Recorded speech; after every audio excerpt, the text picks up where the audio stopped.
और आप भी अगर स्वस्थ होना चाहो तो पंचगव्य से कैसे हो सकते हो, ध्यान से सुन लीजिए।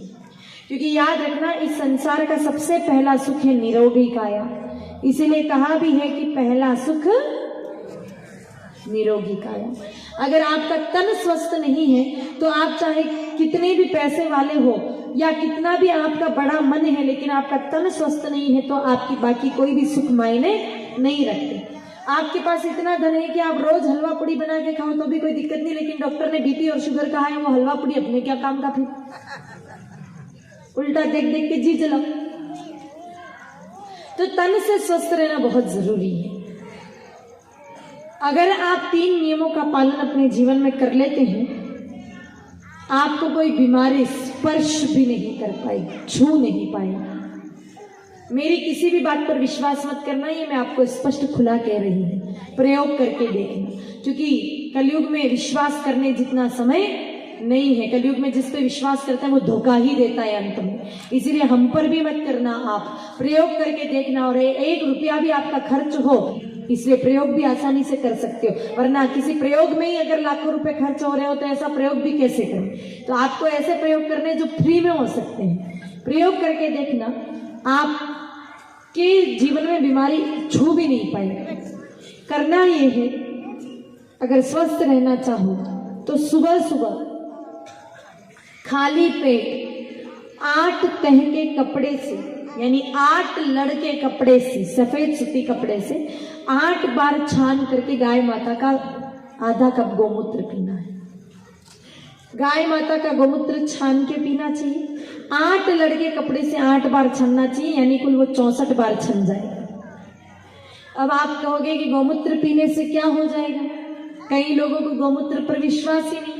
गौमूत्र के लिए हमारे शास्त्रों ने बताया है, गोमय वसते लक्ष्मी गोमूत्रे च सर्वमंगला। सर्वमंगला कहते हैं गंगा माता को, यानी कि गाय माता के गोबर में साक्षात लक्ष्मी जी और गौमूत्र में साक्षात गंगा माता का निवास होता है। गौमूत्र मेरे भाई बहनों कोई साधारण वस्तु नहीं है। और अगर धर्म की बात नहीं मानो, 4 किताबें ज्यादा पढ़े लिखे हो, विज्ञानी समझ में आता है तो थोड़ा वैज्ञानिक दृष्टि से भी आपको समझा दूं। मेरे भाई बहनों, गुजरात में जूनागढ़ करके एक स्थान है, वहां पर एक यूनिवर्सिटी है, जूनागढ़ कृषि विश्वविद्यालय, जूनागढ़ एग्रीकल्चर यूनिवर्सिटी।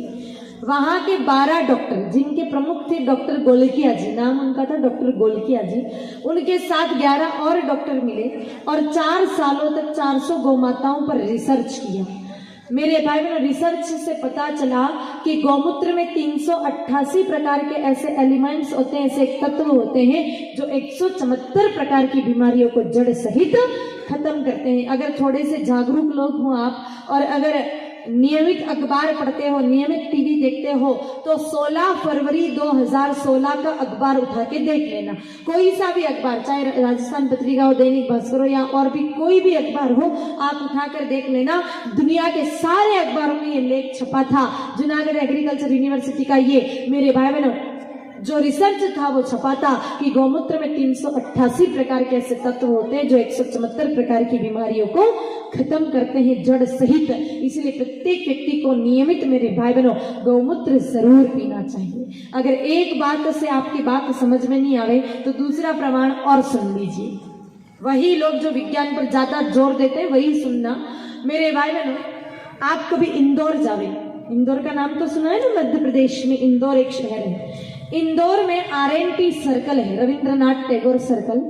उस सर्कल के पास में एक हॉस्पिटल है जिसका नाम है doctor Jain cow urine therapy centre. ये हॉस्पिटल खुले हुए लगभग 16-17 वर्ष हुए हैं और अभी तक इन 16-17 सालों में लगभग 3,500 से भी कैंसर के मरीज वहां पर ठीक हो चुके हैं, सिर्फ गौमूत्र पीने से।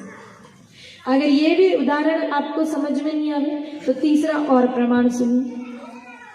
आप मेरे भाई बहनों इंदौर में ही जाएं तो इंदौर में मेडिकल कॉलेज के प्रोफेसर हैं जिनका नाम है डॉक्टर अखिलेश जी भार्गव। उनका एक इंटरव्यू छपा था अखबार में, साक्षात्कार छपा था। डॉक्टर अखिलेश जी भार्गव से पूछा कि आप कैंसर स्पेशलिस्ट हैं, कैंसर रोग के विशेषज्ञ हैं, तो आपके हिसाब से अभी तक कैंसर की सबसे कारगर औषधि क्या है।